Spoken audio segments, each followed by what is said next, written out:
Top 10 na negosyo para sa mga kababaihan. Hello guys! Welcome back po muli sa ating Top 10 channel kung saan tinatalakay natin ang kapanapanabik at kapakipakinabang na Top 10 na listahan na siguradong makakadagdag sa inyong kaalaman.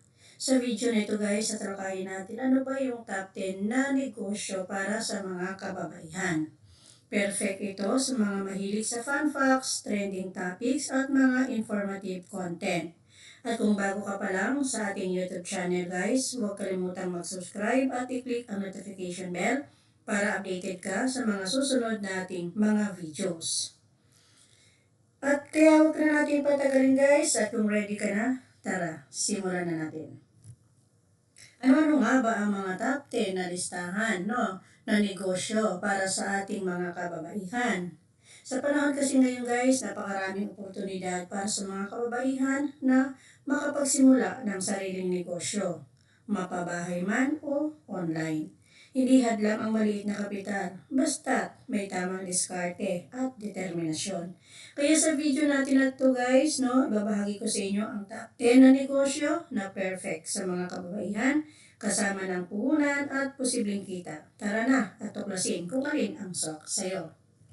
Una sa ating listahan guys, ano yan? Ito ay tinatawag na online selling. Okay? Pwede po ito sa Shopee, Lazada, Facebook, Marketplace. So magbenta ka ng mga damit, accessories, skincare products, o kahit anong trending na products sa online. Magkano ba ang pwede mong maging kapital? Around 3,000 to 10,000 pambili mo ng mga initial stocks. Magkano ang posible mong kitain? Around 10,000 to 50,000 kada buwan. Depende ito sa dami ng iyong benta at depende syempre sa iyong sipag. Pangalawa sa ating listahan guys ay ang tinatawag na home-based baking business. Kung mahilig ka rin lang luto-luto, ayan. Magbenta ka ng cakes, cookies, cupcakes, lalo na kapag may okasyon. Pwede mo rin ito ibenta sa online, mag-post ka sa Facebook, sa mga friends mo, mag-alok ka. Okay, magkano ang kapital na kailangan mo guys? Pwede ka magsimula around 5,000 to 15,000. Ito yung mga para sa ingredients mo, sa mga basic na baking tools mo at iba pa. Magkano naman ang pwede mong kitain guys kapag ito naging negosyo mo? Around 15,000 to 50,000 kada buwan. Depende talaga ito sa iyong sipag at magiging benta. Okay, next po tayo guys sa ating listahan ay ang sari-saring store. So, maliit man na tindahan sa bahay, para sa mga basic needs ng kapitbahay mo, is pwede mo na itong simulan guys, Kahit mamuhunan ka muna ng halimbawa 10,000, biliin mo lang yung talagang necessity, na agad mabebenta, agad mabibili.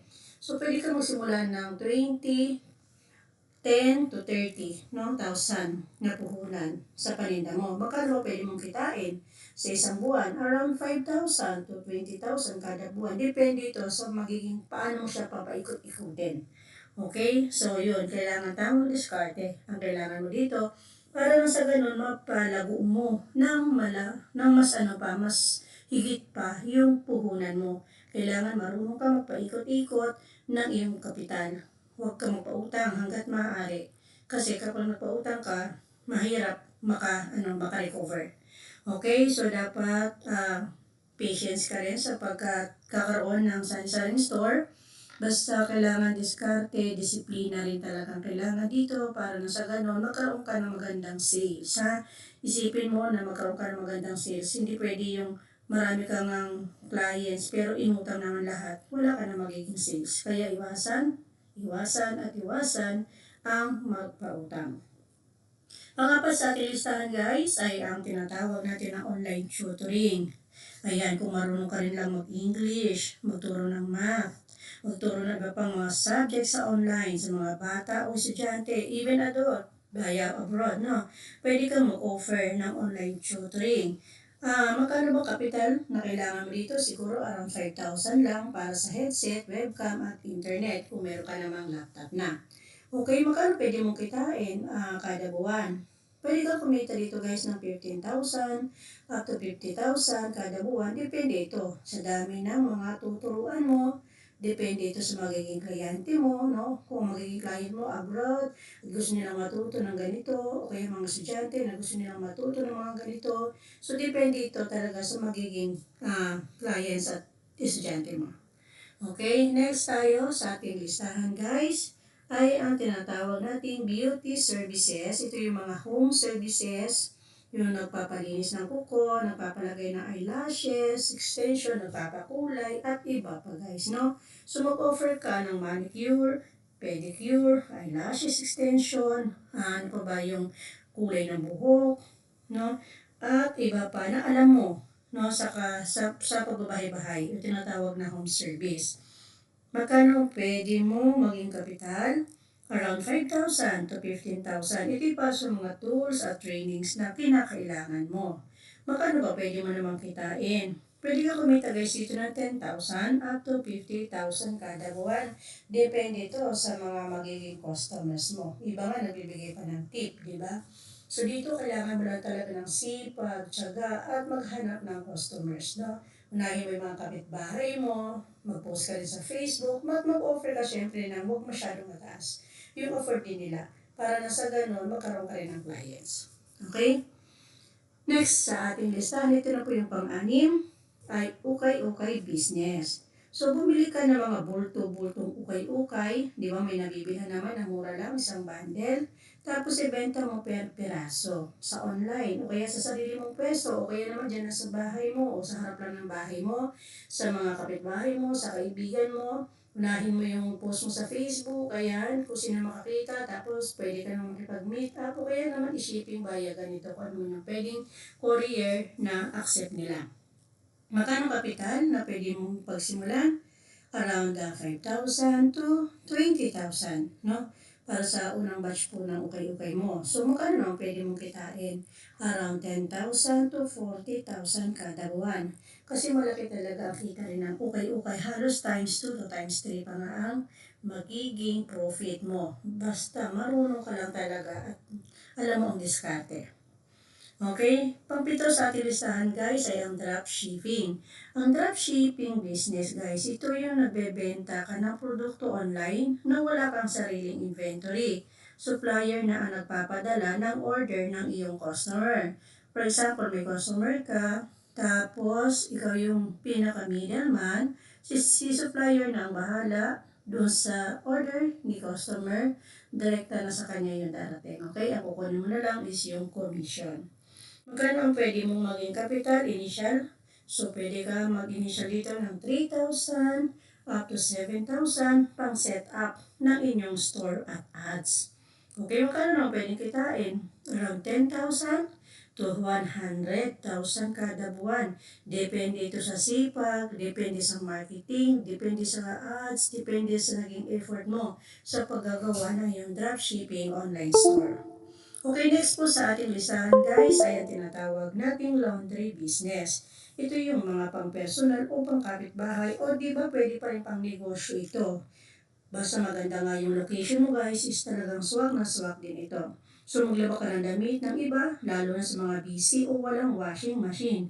So yung mga nasa condos, di ba minsan nagpapa-laundry talaga yan. Depende ito sa mga ano po sa location, okay? So, kung location mo nasa isa kang ano tawag dito, subdivision na lahat ay busy. Ayan, pwede ka talaga maglagay ng laundry business kasi lahat sila talaga gusto nila ipapalaundry na lang. At yun, wala na silang gagawin pa. So, magkano ang kapital na pwede mo pagsimulan? Kapital mo 8,000 to 20,000. No, para sa pagbili mo ng tools, no? Sabon, etc. Tsaka yung washing machine. And then, pwede mong kitain guys is 5,000 to 20,000 kada buwan. Depende ito sa magiging kliyente, sa customers, sa dami ng iyong malalabhan ng mga ganito, di ba? So, yan, depende talaga po guys. Ito mga estimated lang. Na, number 9 sa ating listahan guys ay yung tinatawag natin content creation. So, yung gumawa ka ng YouTube, TikTok, vlogging, okay? So, gumawa ka ng mga videos tungkol sa mga, ano ba yung alam mo? Example, sa lifestyle, sa cooking, sa beauty, sa parenting, no? Mga parenting tips, at iba pa. So, kung ano yung alam mo, at napupusuan mo, na okay sa'yo, na gusto mo talagang gawin guys, sige gawa ka, mag-content creation ka. Simulan mo para sa ganun, 1 year to 2 years, 3 years, 4 years, 5 years, hindi mo na alam kung ilang followers at syempre, kumikita ka na rin nun. Okay? So, magkano ba ang initial capital na pwede mong pagsimulan? Pwede nga lang kahit phone lang guys kung sakaling wala, ano, pwede naman kahit cellphone lang, magsimula ka. Pero kung meron ka namang initial capital, pwedeng 5,000 to 15,000. No? Para sa pag-upgrade mo ng phone o pagbili mo ng ring light, pagbili mo ng kung ano-ano man, ng laptop, etc. So, magkano ang pwedeng kitain dito guys? So, sa mga nagsisimula, syempre, pwede ka kumita ng 1,000 hanggang 100,000. Yan, depende pa sa views at saka sa sponsorship. So, mas maganda, syempre, the more na mas maraming viewers, the more na mas maraming income. O, diba? So, sana all. Okay? So, last one but not the least sa ating listahan guys ay ang plantitas. So, sa plantita business guys, ito yung pagbibenta mo ng mga plants and accessories. So, magtinda ka ng mga ornamental plants, succulents plants, mga iba pang mga halaman guys na sa tingin mo magugustuhan ng mga customers, no? Mga gardening tools, mga soil, lahat na pwede mong ibenta dito sa plantita business. Magkano ba pwede mong capital, initial? Pwede ka magsimula guys ng 2,000 hanggang 10,000 para sa unang stocks ng halaman at mga paso at iba pa na pangangailangan mo. So, depende ito sa pagsisimula mo. At magkano naman ang pwede mong kitain guys, no? 5,000 to 30,000 to guys kada buwan. Depende ito sa sipag mo at depende sa dami na magiging customers mo. So, ayan alin sa mga top 10 list na sinabi natin guys, ang nagustuhan mo na simula, no? Sana itong video na to guys ay napulutan mo ng konting kaalaman para na sa ganun, magkaroon ka na ng negosyo mo, no? Nagkaroon ka ng negosyo ideas na pwede mong simulan. Pero tandaan natin na hindi kailangan na malaki agad ang puhunan. Ang mahalaga ay ang sipag, tiyaga, at tamang mindset para unti-unting lumago ang iyong negosyo. Kung gusto mo pa na matuto ng iba pang tips at negosyo opportunities, guys, huwag mong kalimutan mag-follow, mag-like at mag-subscribe para always updated ka sa susunod pa nating mga videos. Kaya guys, lahat ng mga kababaihan na nandirito, ayan, kaya mo yan, simulan mo na. So, kung ano man yung sagot mo guys, kung ano ba yung gusto mo na simulan dito sa mga nabanggit natin, isulat mo naman sa comment section guys para mabasa din ng iba. Okay? See you again ha guys. So, dyan guys, pakisulat po alin sa mga nabanggit natin na mga top 10 list na listahan na negosyo ng mga kababaihan ang gusto mo nang simulan ngayon. So, isulat mo na sa comment section guys para mabasa ng iba. Meron din pala tayong mga digital products guys na kung sa lahat ng gusto mong magkaroon ng mga e-books at iba pang digital products guys, ayan, punta po kayo sa payhip.com/digicraps. Meron po yan sa ating description. Click nyo na lang po ang link para po madirect na lang kayo sa store natin at makapili po kayo ng magugustuhan po ninyo doon. So, salamat guys sa inyong pong munting pagsuporta sa aming small content creator. God bless po sa inyo. Thank you for watching guys at see you again po sa ating susunod na video. God bless po sa ating lahat.